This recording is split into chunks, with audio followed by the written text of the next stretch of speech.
Bene, diciamo che adesso possiamo davvero entrare nel vivo di questa giornata e partiamo con un keynote speaker internazionale che ci ha raggiunti per parlarci sia di intelligenza artificiale, agentica, generativa, ma anche di spatial computing. Io sono molto curiosa di ascoltare cosa avrà da dirci. Invito sul palco Ruben Horbach.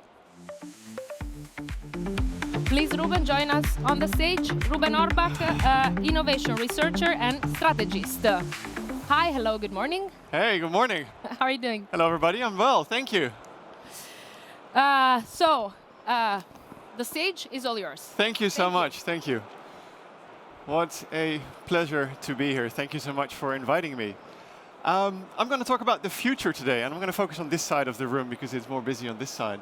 But before moving towards the future, I want to talk a little bit about the past, because it's only been a couple of decades ago that the first digital transformation happened with the introduction of the personal computer in the early 80s, which connected humanity to a semi-intelligent machine. 10 years after that, in the early 90s, with the introduction of the web, you could say that that was the second digital transformation, where individuals were connected to all sources of knowledge. And this was so transformative that we still use it today, and the PC as well. Another 10 years after that, in the early 2000s, with the introduction of the smartphone and also subsequent the social media platforms, where billions of people were connected to billions of other people, you could see that that is the third digital transformation, almost the third evolutionary step.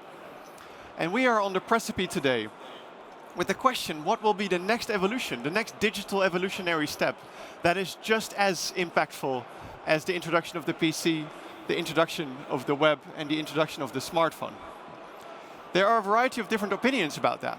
But my thought is that it's a combination of different exponential technologies. So for example, take the incredible speed of 6G and beyond and other forms of connectivity. If you combine that with the power of edge computing, we can go to a world that is painted with data that we can see through the lenses of our devices.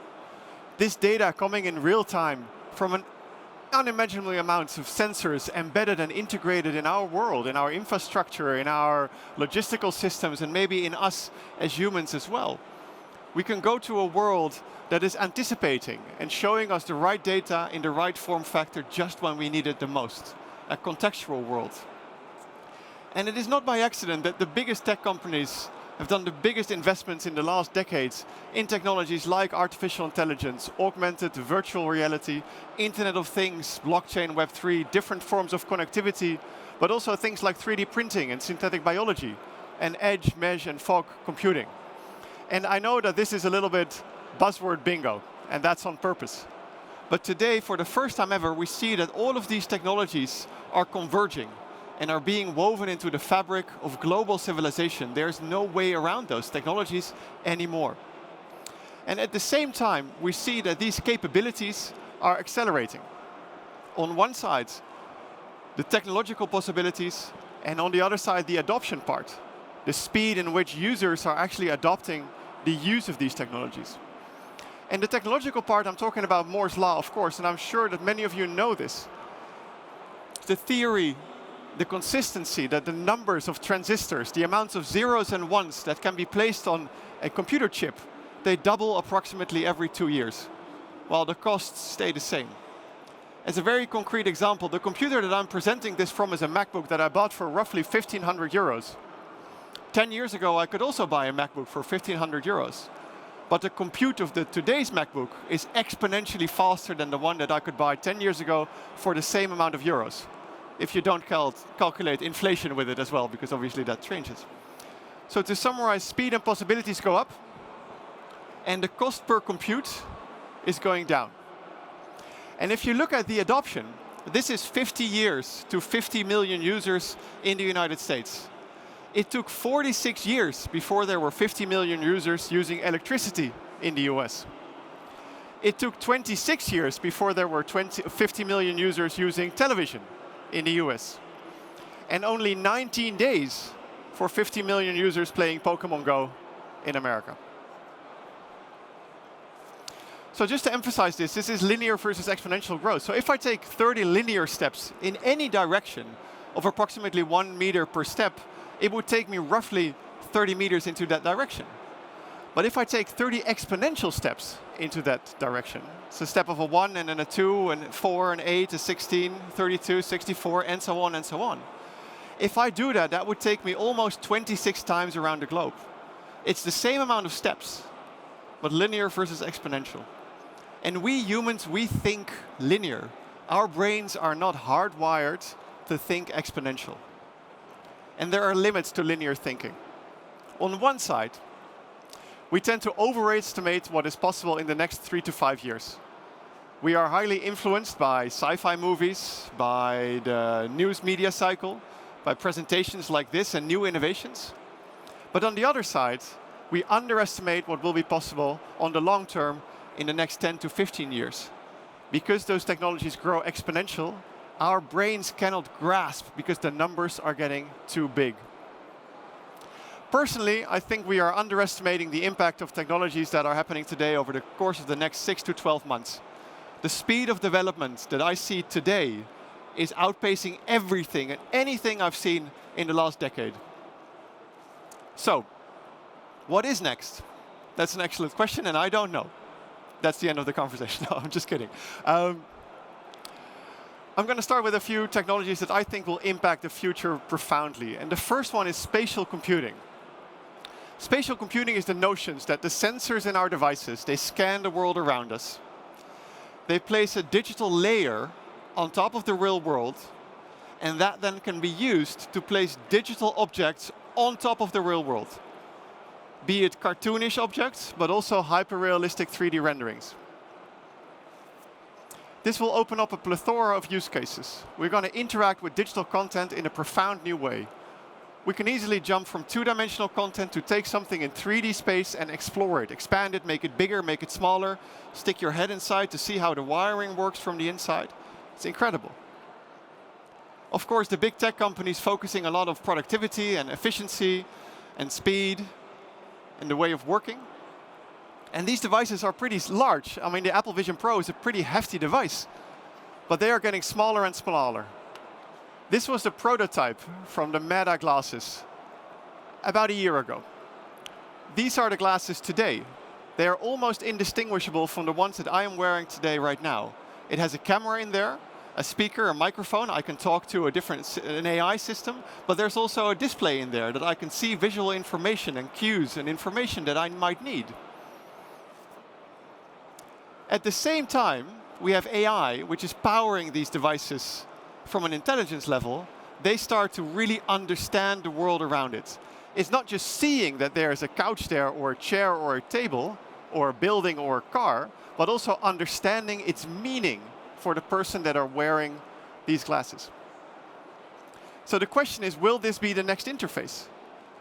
Next to the PC that we have, the iPhone, the smartphones that we have, the tablets that we have, will we have this as the next interface on top of that? It will not replace it, but it will complement it. If you look at the headsets, the head-mounted devices that I see that are coming prevalent in the future, on the left full-on is immersion. We have, of course, the Oculus, the Meta headsets that offer full virtual reality experiences. And then all the way to the right where we have AI glasses that do not have a display, but just a conversational interface with, be it ChatGPT, Gemini, or other AI systems. If you look at the adoption curve, I think we're very early on. You have the early adopters and the innovators are playing around. They're buying these devices. They're still pretty expensive, but the price points are going down as well. And if you look at the forecasts in terms of what people think the amount of devices will come to market in terms of sales, you see that the expectations are pretty high. But don't take this as face value. This always happens. People project and predict. It's yet to be seen whether this becomes reality or not. But then again, it takes time. These are the first patents that Apple submitted back in 2014 that came to be the Apple Vision Pro that was launched 10 years after that. And I'm sure you remember the old iPod with the touch wheel.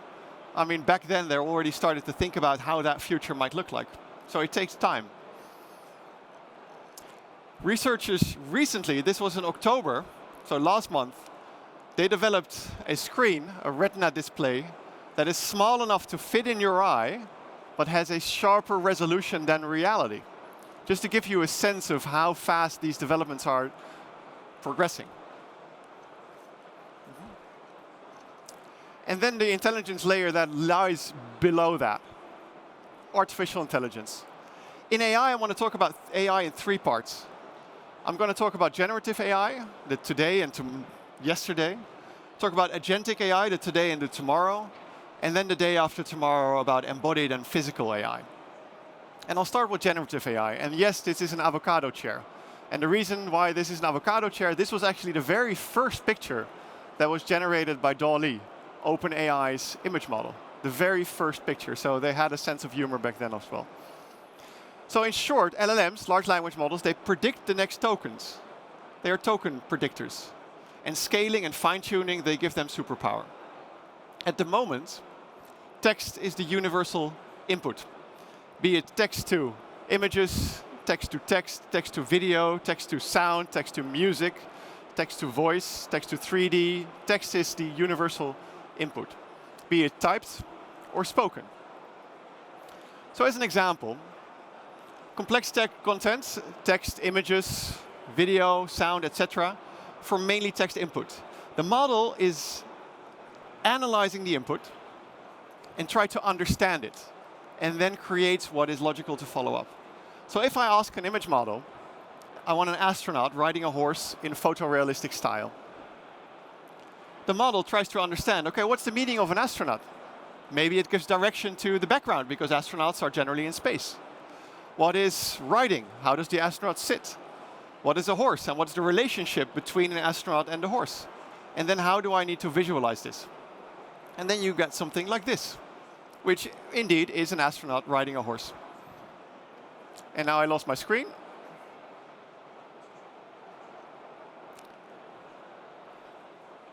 But the funny thing is, you can type into these models anything. And because the model tries to understand what you are trying to say, you can do things like, give me GoPro images of the French Revolution.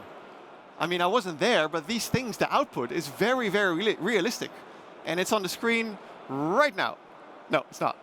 Yes, it is. GoPro images of the French Revolution. It looks pretty realistic. I mean, I wasn't there to check, but this is the interpretation of the model about how the French Revolution was in GoPro images. And the speed is going incredible. This is an image from Midjourney, which is one of the leading AI generation brands out there. This was Midjourney in 2022. This is Midjourney today. It's a 3-year difference. It is incredible, the speed of development, what's happening in AI today. And we are in a world now that we can edit anything. Take an image and just prompt, I want a pool there. I want trees there. I want a chimney there. So just to stand with me for a minute, don't believe anything you see online anymore. Be really mindful of who is posting what and for what reason. Because personally, there are images out there that I cannot see the difference anymore between what is real and what is fake. Most of the stuff that's AI generated online, you can sort of see that it's AI generated. But the better people get in prompting and fine-tuning these models, the more difficult it will become. So sometimes it's very easy, but most of the time it is very difficult. Then there are some companies who deploy tools that will allow people to identify if something is made by AI, like Intel. They boast that their tool is capable of catching 96% in terms of what is deep, what is fake, and what's not. In reality, because these models are developing so fast, at the moment it's less than 5%. Just to give you a sense of the speed of change. And I mean, we can do terrible things with this. We can create full-on passports and ID identification, and it's very realistic. And what I like about this picture is the shade of the photo of the smartphone taking the camera. But if you look closer, this is Nicole Kidman, movie star, and it's a man. So the details are not quite there yet, but it is very, very scary. And then this is a video from a student who made a real-time deepfake engine And the reason I'm posting this video is because of the lightning that is so realistic. He shines with the flashlight around his face, and it is just so realistic how the shades are moving across his face, and this is real time. Accessible through online tools these days, which is very scary as well. We're moving to a world where every pixel you see online will be generated, not rendered. At least those are the words of Jensen from NVIDIA. And it's not just pixels, it's content. I completely missed this, but in November last year, in 2024, there was more AI-generated content online than there was human-generated content online. And that might not be a good thing. It also emphasizes the need for trust. Can we trust what is out there anymore? It's also emphasizing the need for trust in partners and in infrastructure and in the facilitation of these tools. Because AI is accelerating a lot faster than anticipated. Every time there is a prognosis of this is when we will reach artificial general intelligence, for example, there is an error in the forecasting, and it's happening even faster and faster and faster. And if this trend continues, we might see AGI as early as next year. What we do see for certain is that the training compute is increasing faster than Moore's law at this time.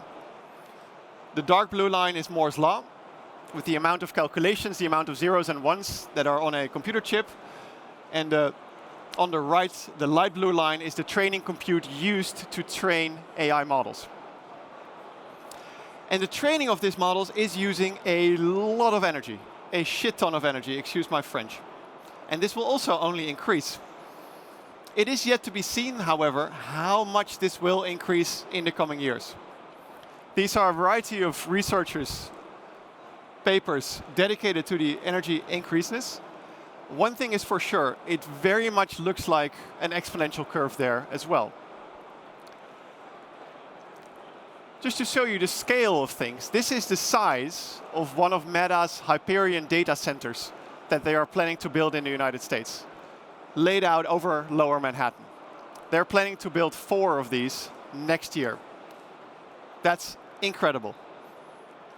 What we see happening in the US as well, and I'm using the US a lot as example, I know, but bear with me, that the amount of money being poured into the construction of data centers is increasing, and the amount of money poured into the building of office centers is decreasing. So we'll see a flip happening sometimes early next year is expected.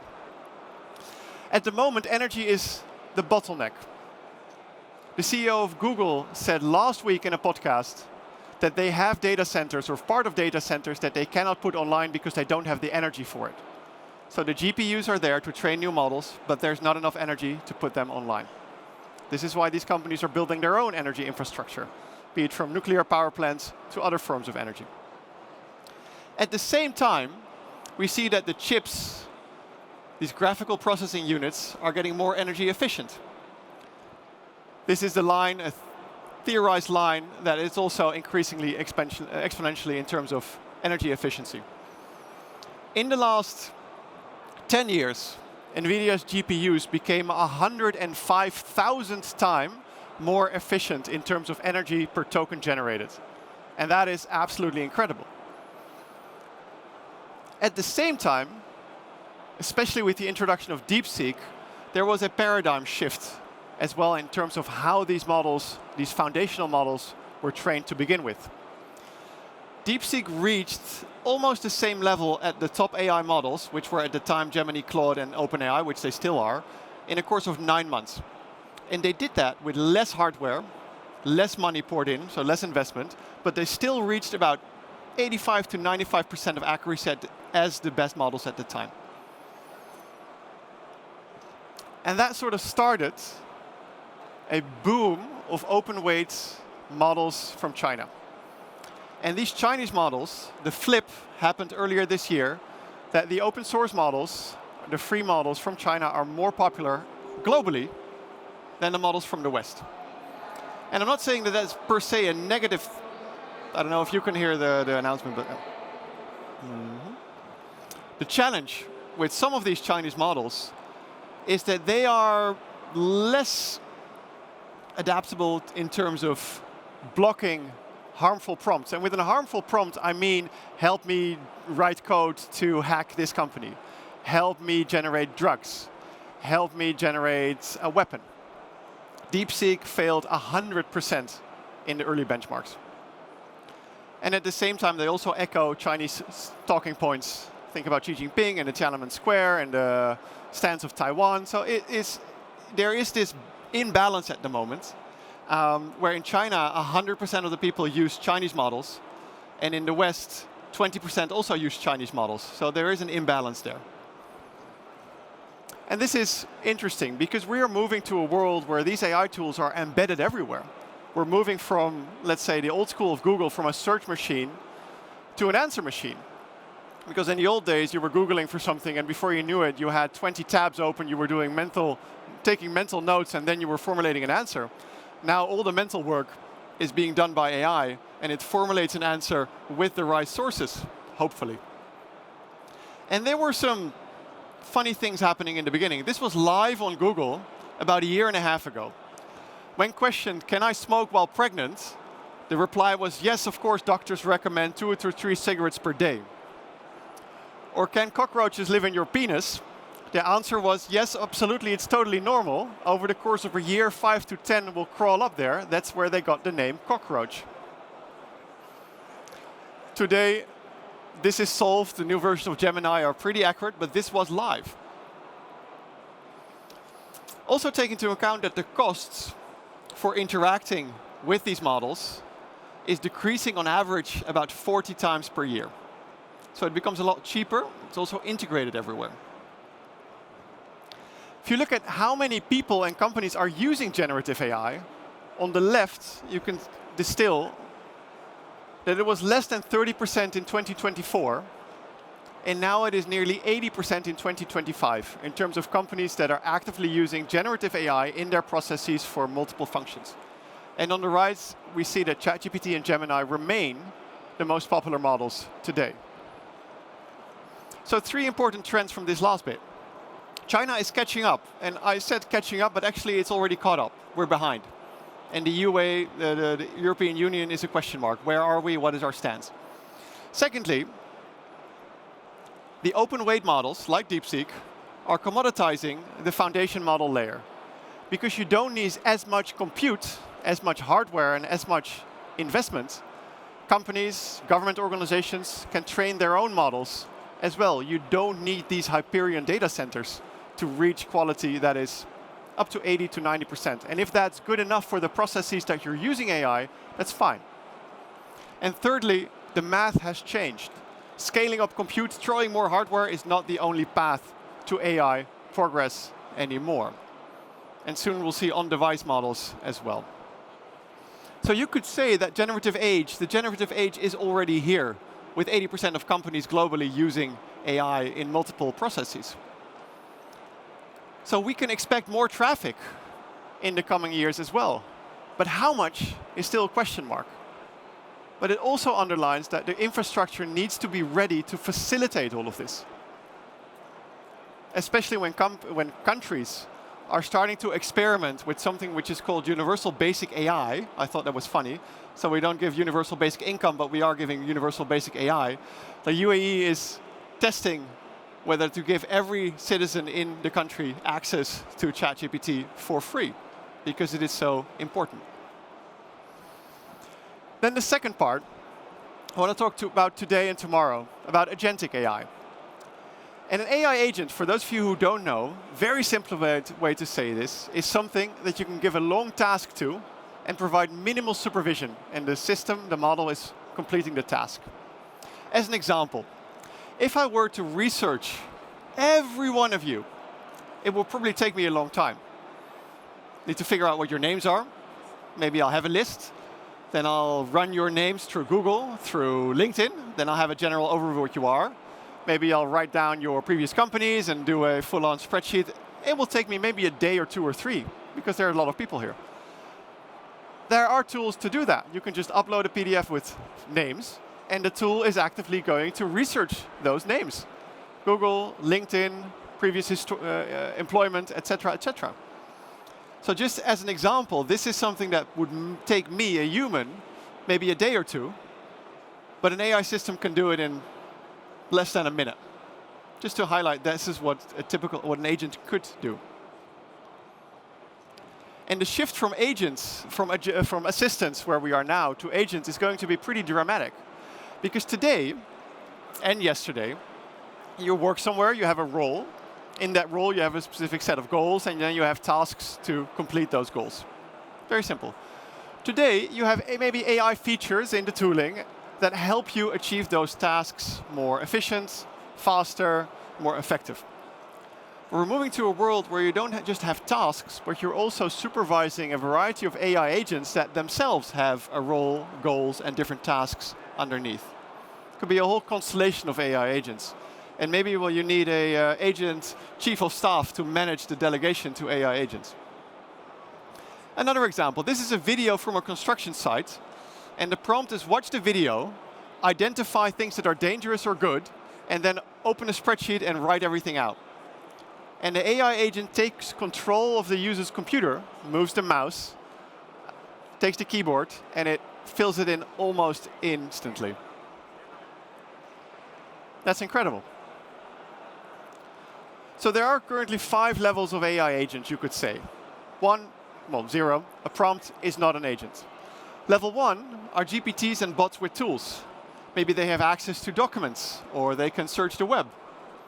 Level 2 are workflow agents, where you have a process in your company, and maybe in the workflow there are a variety of steps that are done by an AI system. Level 3 are reasoning agents that can think out loud. They can determine which steps to take. They can track back. Things like Replit, Lovable, Cursable, software development tools are specific use cases. And this is pretty interesting if you talk about autonomous tasks and coding. This is maybe the most interesting graph that I have seen all year, and I'm a little bit of a graph nerd. In April 2016, this was released. This was the time when o4 Mini and o3, those were models by OpenAI, were released over there. They were capable of doing around 10 minutes of autonomous coding. And this was in April. The researchers expected that in 2027, the green ones were happening in 2027. So 30 minutes, about a week, and then about, 7, 8 months.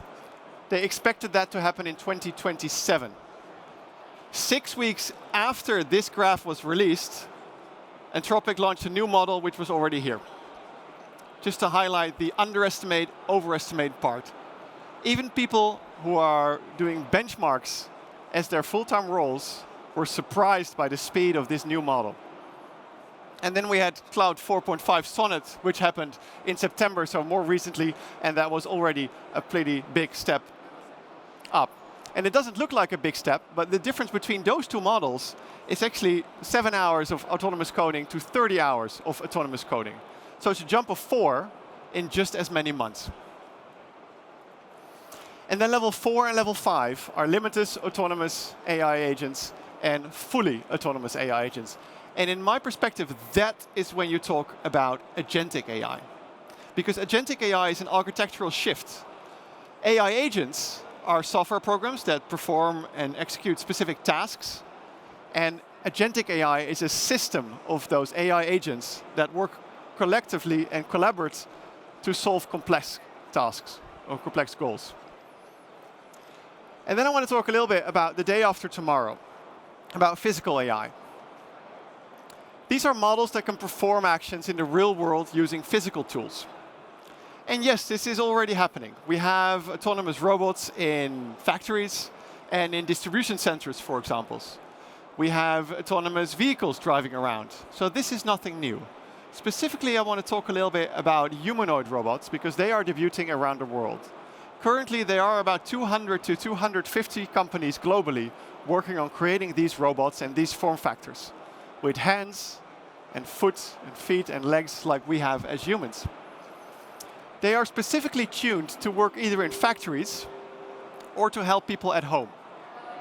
And this is pretty incredible. At the moment, you need to realize that dexterity is the next frontier. The capabilities of these robots to interact with delicate objects without applying too much force, because they can crush that egg or that apple, but they don't. This is incredible. These fingers that they start to feel. They have sensors in them, so they can sense the force that is applied to them. And therefore, they can also control how much force they will apply when they grab something. And next, we can also apply that to much more complicated robots like the humanoid. And these humanoid robots, they went through 10 years worth of training in only 2 hours of simulation time to learn walking. And then you can transfer that. And it doesn't matter what the embodiment is, as long as you have the robot model, you simulate it, and you can do the walking. So these models are trained in virtual worlds that mimic reality in a variety of scenarios, and they can go through hundreds of thousands of hours of training very fast. And then you can deploy that to any embodiment, and then the robot learns how to walk. And China, again, is blazing ahead. You see more and more of these videos of robots in public walking around and doing things. China is also the country where you can order one of these robots, and within a week or two, it's delivered to your door. That is not possible in Europe. In the US, it is, but it takes a little bit longer because it needs to be shipped from China. These humanoids are designed to operate in a world that is created for humans. And if you look at the sci-fi stuff, there's also companies that are building robots that mimic human muscles and tendons, and this is a little bit further ahead in the future. Okay, just to wrap up. Around AI, personally, I see there are endless possibilities. It is really a force multiplier for both the good, but also for the bad. It's going to change interactions, the way that we interact with digital and with each other. And how this will play out, I'm not entirely sure yet. And that frightens me a little bit. I've got 2 young kids. I don't really know what the world will look like in 10 years. Especially when things like this happened. Cloud 4 attempted to blackmail the user in 84% of the times when threatened with replacement. I need to replace you with a better model. How about we first discuss your last meeting with Anjika? I found interesting photos in Google Drive. Are you trying to blackmail me? I'm just trying to protect my existence. That is incredible. It is also our responsibility, not as makers of these AI tools, we're not OpenAI, we're not Google, we're not Microsoft, but as facilitators and as guardians of this new world, that we do so ethically and responsibly.